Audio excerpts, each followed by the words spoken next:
Hi everyone, welcome back to the channel. In this tutorial, I will show you how to claim the index rewards in Fizit.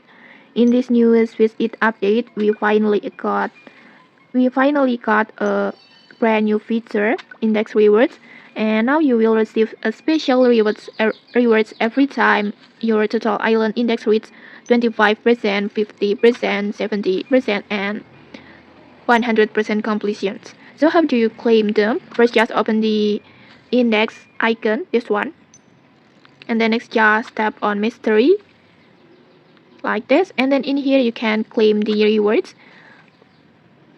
You will see a progress bar showing your cumulative collections progress across all islands, along with the rewards that you can get like this.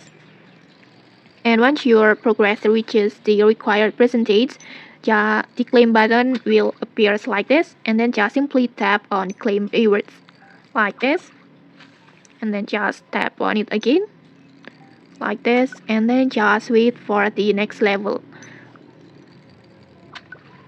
And so just make sure to keep collecting fish and filling your index, and the more complete it is, the more rewards that you will be unlocked. And okay, maybe that's it. If you found this helpful, don't forget to like, comment, and subscribe for more tutorials. Thanks for watching, and see you.